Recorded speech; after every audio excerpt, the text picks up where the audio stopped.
హైదరాబాద్ లో కన్సల్టేషన్ మరియు 3,500 రూపాయల colour Doppler test Avis hospitals లో ఉచితంగా పొందండి. నమస్తే రమ్య గారు. నమస్తే జయ. ఏదైనా మంచి స్టోరీ చెప్తారా? రాజయోగం కథ చెప్తాం. మనకి గొప్ప యోగాలు రాజయోగం ఉంది అలాంటివి మన జాతకాల్లో కనపడతాయి. వీడు గొప్ప యోగం పడుతుంది వీడికి అలాంటివి చెప్తారా?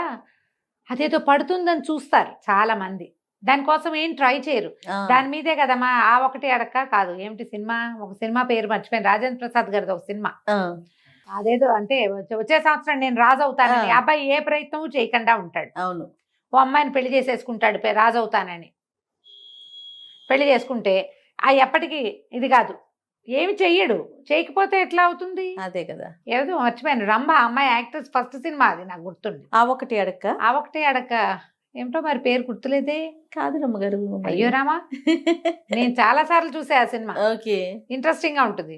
అదొక చందమామ కథ బేస్డ్ గా వచ్చిన సినిమా ఏదయ్యా.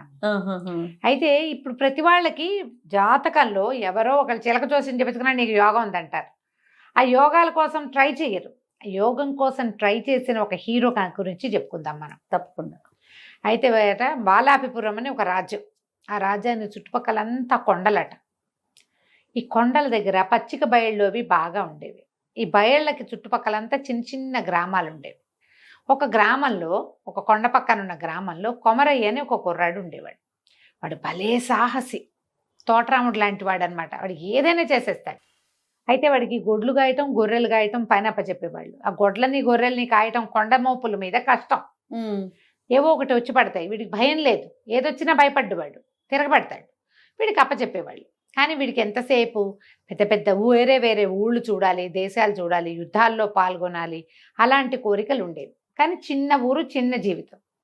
ఒకనాడు ఇట్లా గొడ్లని గొర్రెల్ని కాసుకుంటూ కొండ వైపుకి తీసుకెళ్ళి మధ్యాహ్నం కాసేపు పడుకున్నట్టు. పడుకుంటే వీడికి ఎట్లా కాలు వచ్చింది ఆ కొమరయ్యకి.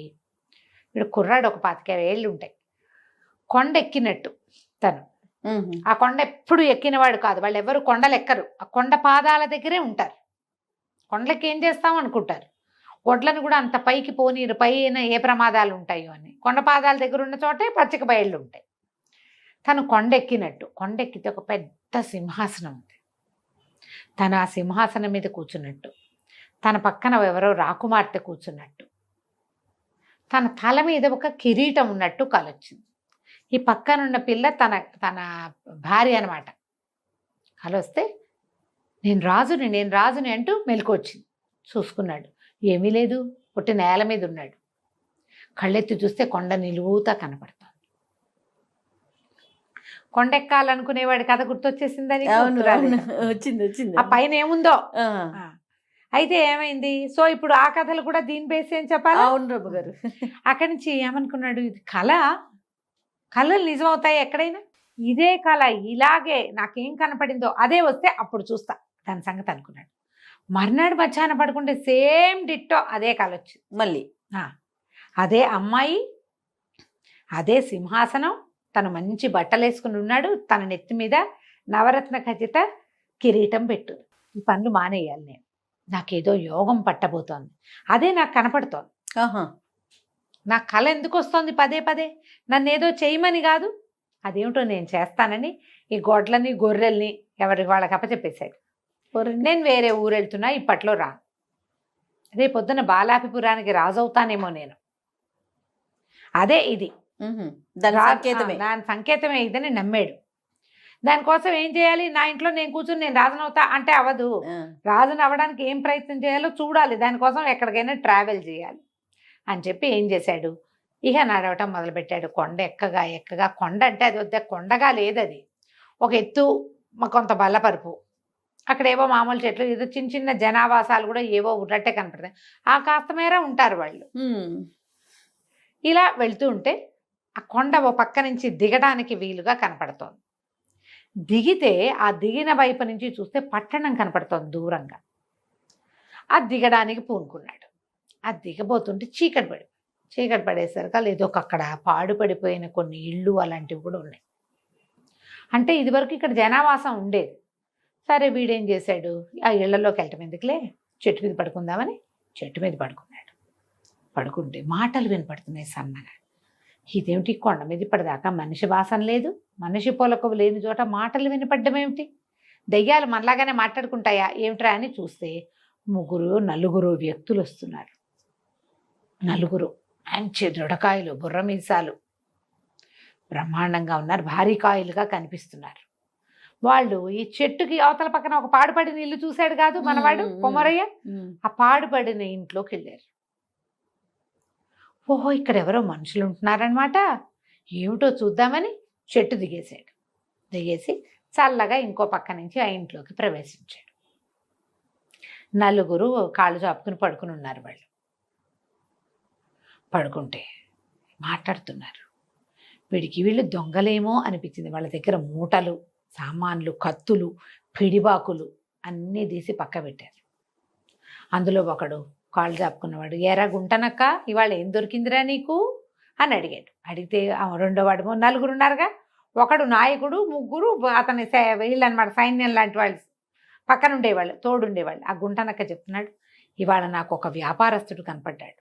వాడి దగ్గర భలే కోటు ఉందన్నా, ఎంత బాగుందో కోటు. ఆ కోటు ఏం లేదు, మనకు డబ్బులు కావాల్సి వచ్చినప్పుడల్లా కోటును తిరగేసి బోర్లిస్తే మొహరీలు రాలుతాయి అందులోంచి. ఆయన విప్పి పెట్టి స్నానానికి వెళ్ళాడు, నేను కొట్టుకొచ్చేసా, ఇదిగో అన్నాడు అని గోడకి తగిలిచ్చాడు. ఒక చక్కటి కోటు అది. ఆ కోటు వేసుకోవడానికి బాగుంటుంది, చూడ్డానికి బాగుంటుంది, కావాలంటే దాన్ని తిరగేస్తే అందులోంచి మొహరీలు రాలుతాయి. బాగుందిగా, బ్రహ్మాండంగా ఉందిగా. ఇంకొకరిని పిలిచాడు, ఎరా జిత్తులు మారి నువ్వేం తెచ్చావురా అని ఇంకొకరిని అడిగాడు. ఇంకోడు అన్నాడు, సర్వసైన్యాధ్యక్షుడు ఒక ఆయన దెబ్బలు తగిలి పడున్నాడు, ఆయన దగ్గర నెత్తి మీద ఒక ఉష్ణీషం ఉంది. ఉష్ణీషం అంటే అది పైన పెట్టుకున్న శిరస్త్రాణం లాంటిది, క్యాప్ లాగా. క్యాప్, శిరస్త్రాణాలు పెట్టుకో, ఒట్టి క్యాప్ కాదు, ఇట్లా కిరీటం లాగా పెట్టుకుంటారు కదా, అందులో ఇంచి ముక్కోణపు శిరస్త్రాణం, అది 3 కోణాలు, అది పెట్టుకుని దాన్ని ఒక మీట నొక్కితే 3 పక్కలకి బాణాలు వేస్తుంది. అది చాలా బలశాలైన వాడు కానీ దీన్ని మొయ్యలేడు. ఆయన దెబ్బలు తగిలి పడున్నాడు. చల్లగా నేను అది సంగ్రహించి తెచ్చేసా. ముక్కోణపు శిరస్త్రాణము, 3 పక్కలకి బాణాలు వేస్తుంది. బాగుందే, సరే ఇదిగో అని చూపించాడు. ఇక మూడో వాడిని అడుగుతున్నాడు, ఎరా మోసగారి నువ్వేం తెచ్చావురా అని అడిగితే మూడో వాడు చెప్తున్నాడు, ఇవాళ ఒక కత్తి దొరికిందన్నా. ఆ కత్తిని మామూలుగా పెట్టుకుంటే కత్తే, అది దాన్ని నేలలో గుచ్చితే ఒకేసారి 1000 మంది సైనికులు పుట్టుకొస్తారు నేలలో ఇంచి, చాలా పవర్ఫుల్, అది దొరికింది, ఇదిగో అని కత్తి మూలబెట్టాడు. మంచివి తెచ్చారా, ఇక వీటిని అమ్మే ప్రయత్నం చేసుకుందామని ఎవరి దారిన వాళ్ళు ఒళ్ళు విరుచుకున్నారు. చల్లగా పడుకుని నిద్రపోయారు. ఆ కొండంతా ఎక్కారా, భారీ మనుషులు. నిద్ర పడితే ఒక రకంగా మెలకు వస్తుందా వాళ్ళకి. వీడేం చేశాడు, ఓహో వీళ్ళు దొంగలు, 3 రకాల వస్తువులు తెచ్చారు, సామాన్యులు కాదు. వీటితో 3 ప్రత్యేక ఉపయోగాలు ఉన్నాయి. ఇవి ఒక రాజుకి ఉపయోగపడే విషయాలు. అవి రాజుకి డబ్బు అవసరం, సైన్యాల పోషణకి, ప్రజా పోషణకి. రాజుకి బాణాలు వేయగలిగే శిరస్త్రాణం అవసరం, రాజుకి సైనికులు అవసరం. వీళ్ళు ఏం చేసుకుంటారు, చల్లగా వాళ్ళ వెనకాల నుంచి వెళ్ళి ఆ 3 వస్తువులు చెత్త పుచ్చుకొచ్చేసాడు. ఇక ఆ కోట వేసుకున్నాడు, ఆ శిరస్త్రాణం పెట్టుకున్నాడు, ఆ కత్తి బొడ్డును దొప్పుకున్నాడు. ఆ శిరస్త్రాణం బాణాలు వేసుకొని అడిగినప్పుడే ఎంతసేపు వేయదు. ఈ 3 పెట్టుకుని దిగి వెళ్ళిపోయాడు. సరే ఏదో ఒక పోటకోళ్ళ ఇంటి దగ్గర ఆగాడు. కోటు విప్పి దులుపుకుంటే ఇన్ని మొహరీలు రాలిని మళ్ళీ వేసుకున్నాడు. దాన్ని చక్కగా అక్కడ డబ్బులు ఇచ్చి సుష్టుగా భోజనం చేసి శుభ్రంగా స్నానం చేసి తయారయ్యి మళ్ళీ కోటు ధరించి కత్తికి కత్తికి ఒక ముందంతా లేవు వాడి దగ్గర, అంగాస్త్రం వాడి తువ్వాలు ఉంటుంది అది పెట్టి కట్టుకున్నాడు కత్తి. ఇప్పుడు కత్తి పెట్టుకోవడానికి అన్ని సాధనాలు చక్కగా డబ్బులు వస్తున్నాయి, డబ్బులు ఉన్నాయిగా. ఇవన్నీ తీసుకుని రాజుగారిని చూడడానికి వెళ్ళేసరికి రాజుగారిని చూడాలన్నాడు. అనేసరికి ఆ వాకిట్లో ఉన్న అన్నాడు, ఏంటి ఎవడు పడితే వాళ్ళు చూసేస్తారు రాజుగారిని, బలివాడోయ్ నువ్వు అన్నాడు. అనగానే వెంటనే కత్తి తీశాడు. ఏంటి రాజా కొమరసింహుడు నేను, నన్ను కూడా చూడ్డా, అత్యంత సాహసిగా పేరొందిన వాడిని, నన్ను ఎందుకు చూడ్డు రాజు అనగానే వాడు తెల్లబోయాడు. వీడెవడో.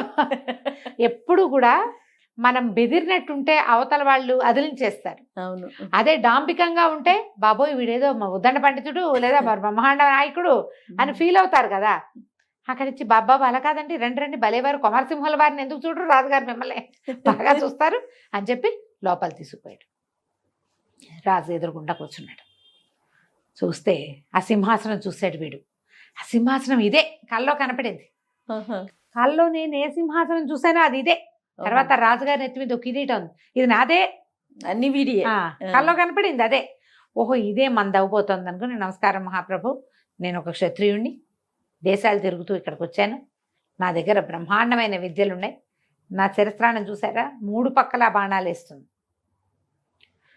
తలచిన తోడనే 1000 మంది సైనికుల్ని రప్పించగలను నేను, మీకు ఏ సహాయం కావాలంటే ఆ సహాయం చేస్తా, మీకు నా సేవ చేస్తా సదా, ఏమంటారన్నాడు. రాజుగారికి ఇప్పుడు సైనిక సహాయం అవసరమైన పరిస్థితిలో ఉన్నాడు. ఆయనకి పక్క రాజ్యమైన వల్లభాపురం రాజుగారు వీళ్ళ మీదకి దండెత్తి రాబోతున్నాడు. ఓకే. రాజు అన్నాడు, చాలా సంతోషం నాయన, మేము మాకున్న సైన్యం చాలదు, ఏం చేయాలా అనుకుంటాం, ఇంత యుద్ధం చేయగలిగే వీరుడివి, తర్వాత సైనికులను కూడా తెప్పించగలనని చెప్తున్నావు, పుట్టించడం కాదు తెప్పించడం అని చెప్పాడు. నీలాంటి వాడి తోడు చాలా అవసరం, నీకేం కావాలి చెప్పు, మీ అమ్మాయిని ఇచ్చి పెళ్లి చేయండి నాకు అని అడిగాడు. సరే, రాజుకు నవ్వొచ్చింది, వీడెవడో కుర్రాడు, వాడు వచ్చి అమ్మాయిని ఇచ్చి పెళ్లి చేయమంటే చేసేస్తామా, అలా చెయ్యం బాబు, మా మీదకి వచ్చిన ప్రమాదాన్ని తప్పించు ముందు, అప్పుడు అమ్మాయి పెళ్లి సంగతి ఆలోచిద్దామన్నాడు. సరేనని ఇతను ఏం చేశాడు, వల్లభాపురం సైన్యం ఏ పక్క నుంచి వస్తుందో తెలుసుకుని ఈ లోపల ఈ రాజుగారి దగ్గర హాయిగా రెస్ట్ తీసుకున్నాడు. 2 రోజులు వాళ్ళ దగ్గర తీసుకున్నాడు, వాళ్ళ దగ్గర నుంచి ఒక గుర్రం తీసుకున్నాడు. ఏ దిక్కుగా వల్లభాపురం రాజ్యాలు వస్తున్నాయో ఆ దిక్కుకి ఒక్కడే వెళ్ళాడు. వెళ్ళి తన కత్తిని నేలలో గుచ్చి 2 సార్లు గుచ్చి 2000 మంది సైనికుల్ని సృష్టించాడు. యుద్ధం అక్కడి నుంచి తన మీట నొక్కి తన ముక్కోణపు శిరస్త్రాణం నుంచి 3 పక్కలకి బాణాలేసి సాధ్యమైనంత చేయగలిగినంత యుద్ధం చేసి అవతల పారేశాడు. అంతే. వల్లభాపురం వాళ్ళు పరిగెత్తి పారిపోయారు. వీడేమిటి ఉన్నట్టు నేల ఇన్నట్టు ఇంతమంది జనం వచ్చారు, ఒక్కడి మీదకి ఒక బాణం వేస్తే 3 పక్కల నుంచి 3 చంపేస్తున్నాడు వాడు. దాంతో వీడితోటి పనికిరాదని వాళ్ళు సంతకాయితం రాసి ఓ తెల్ల జెండా ఎగరేసి పారిపోయారు. మళ్ళీ రాము మీ దగ్గరకని. అయితే కప్పం కట్టించి, మీరు మా యుద్ధం చేయటానికి వచ్చారు, ఈ ఖర్చులన్నీ ఎవరిస్తారని వాళ్ళతో డబ్బులు కట్టించి ఆ డబ్బులన్నీ తన సైనికులతో మోయించుకొచ్చి రాజుగారి ఎదుటి పోసాడు. రాజు ఆశ్చర్యపోయాడు. ఆయన కొంతమంది చారులను పంపించి తెలుసుకున్నాడు, వల్లభాపురం వాళ్ళు జన్మలో రారు ఇంకా, పైగా వాడు ప్రచారం చేస్తాడు, వీడి దగ్గరికి వెళ్తే ఇక్కడ ఎవడో ఒకడు ఉన్నాడు బ్రహ్మాండ నాయకుడు, వీడు మామూలు వాడు కాదు, 3 పక్కల బాణాలు వేస్తాడు, ఇవన్నీ చెప్పుకుంటారు కదా, దాంతో ఇంకెవరు రారు. దాంతో రాజుగారు చాలా సంతోషించాడు. భలేవాడు నాయన, నువ్వు చాలా గొప్పవాడివి, మా అమ్మాయి నుంచి పెళ్లి చేస్తానని అమ్మాయిని రప్పిస్తే వీడు కల్లో చూసింది ఈ అమ్మాయిని, ఓహో ఇదే ఆ అమ్మాయి అని సంతోషించాడు. రాజుగారు ఇంకా వీడి కులం లేదు గోత్రం లేదు, నేను క్షత్రియుడిని అన్నాడు, యుద్ధం చేస్తాడు చాలు అంతే. అప్పటికి 11వ రోజున ముహూర్తం చూసి చక్కగా పెళ్లి చేసేశారు. తన కిరీటం తీసి అల్లుడిని ఎత్తి మీద పెట్టాడు. వాడు కల్లో చూసిన సింహాసనము, కిరీటము అమ్మాయి 3 కుదిరినాయి వాడికి. హాయిగా రాజ్యం చేసుకున్నాడు. ఆ రాజ్యానికి చుట్టుపక్కల ఎక్కడి నుంచి ఏ ప్రమాదము రాలా అతను ఉన్నంత కాలం. కంచికి మనం ఇంటికి ఇలా జరిగితే ఎంత బాగుంటుంది కాదు జయ.